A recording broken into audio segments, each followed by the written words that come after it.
darkness tell us truths, win us with honest trifles, to betray us in deepest consequence. Cousins, a word, I pray. Two truths are told, as happy prologues to the swelling act of the imperial theme. I thank you, gentlemen. This supernatural soliciting cannot be ill, cannot be good. If ill, why hath it given me earnest of success, commencing in the truth? I am Thane of Cawdor. If good, why do I yield to that suggestion, whose horrid image doth unfix my hair, and make my seated heart knock at my ribs against the use of nature? Present fears are less than horrible imaginings. My thought, whose murder yet is but fantastical, shakes so my single state of man that functioned, is smothered in surmise, and nothing is but what is not. Look, how are partners wrapped? If chance will have me king, why, chance may crown me without my stir. New orders come upon him. Like our strange garments, cleave not to their mold, but with the aid of use. Come what? Come may. Time and the hour runs through the roughest day. Worthy Macbeth, we stay upon your leisure. Give me your favor. My dull brain was what with things forgotten. Kind gentlemen, the pages are registered where every day I turn the leaf to read them. Letters toward the king. Think about what I've chanced, that if more time the interim have waited, let us speak our free hearts each to other. Very gladly. Till then, enough. Come, friends.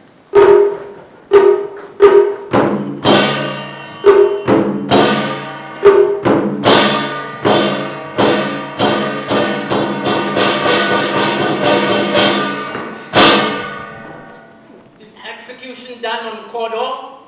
Are those in commission not yet returned? My liege, they're not yet come back, but I've spoke with one that saw him die, who did report that very frankly he confessed his treasons, implored your highness's pardon, and set forth a deep repentance. Nothing in his life became him like the leaving it. He died as one that had been studied in his death, to throw away the dearest thing he owed, as to a careless trifle. There's no art to find the mind's construction in the face. He was a gentleman on whom I built an absolute trust. Oh, worthiest cousin, the sin of blind gratitude even now is heavy on me. Thou art so far before that swiftest wing of recompense is slow to overtake thee.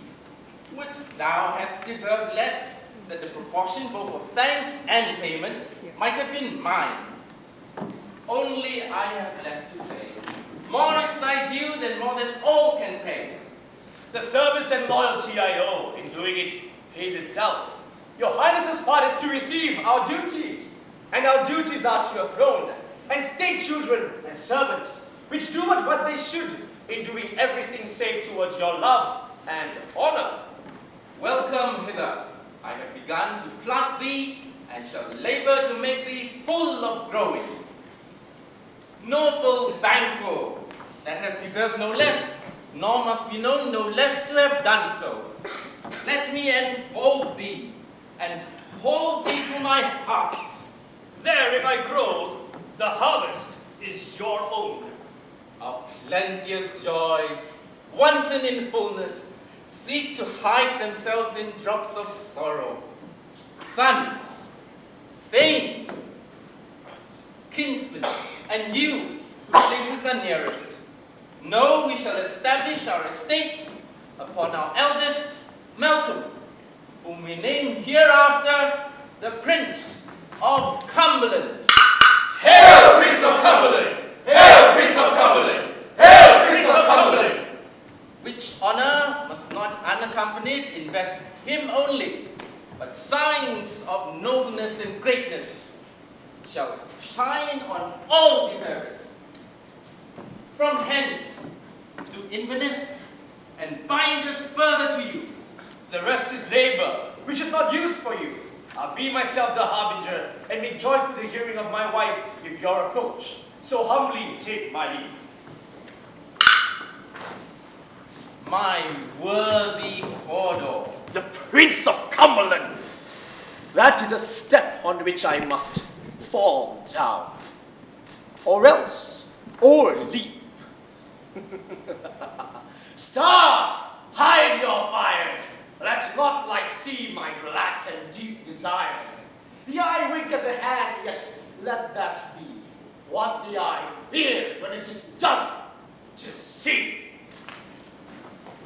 True, noble Banquo, he is full so valiant, and in his commendations I am fed. It is a banquet to me. Let us after him, whose care is gone before to bid us welcome. It is a peerless kinsman.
Comes here tonight. Thou art mad to say it. Is not thy master with him, who whereso would have informed for preparation? So please you, madam, it is true. One of my fellows had the speed of him, who, almost dead for breath, had scarcely more than to make up his message. Give him tending. He brings great news.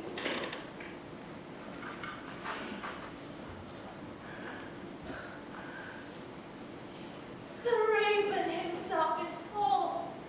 They cross the fatal entrance of Duncan under my battlements. Come, you spirits that tender mortal thoughts, and seize me here, and fill me from the crown to the total full of direst cruelty.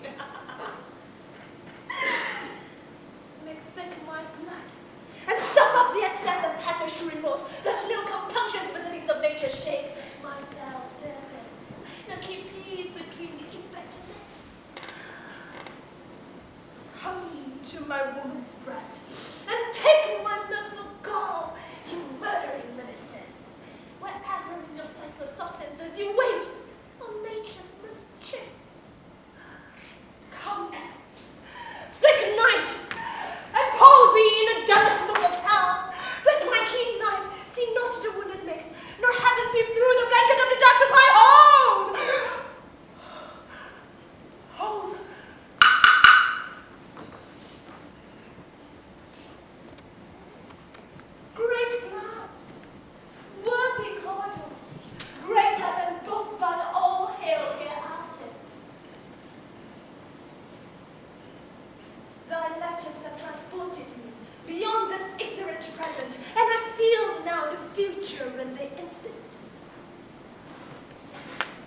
My dearest love, Duncan comes here tonight. And when goes hence? Tomorrow, as he purposes. Never shall sun that morrow see. Your face, my Thane, is like a book where men may read strange matters. To beguile the time, look like the time, where welcome in your eye, your hand, your tongue. Look like the innocent flower, but be the serpent under it. He that's coming must be provided for, and you shall put this night's great business into my dispatch. We shall to all our nights and days to come give solely sovereign sway and master. We will speak further. Only look up clear. To alter favor ever is to fear.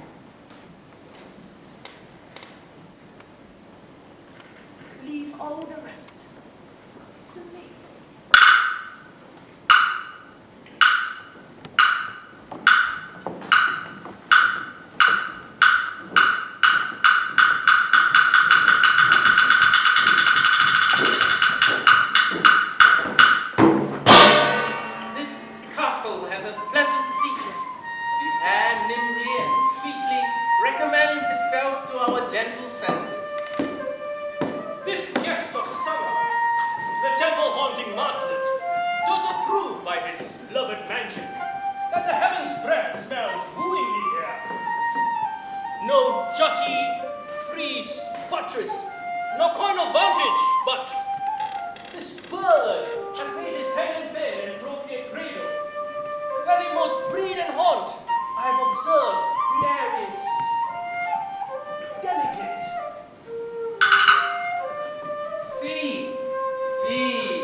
And had a purpose to be his purveyor.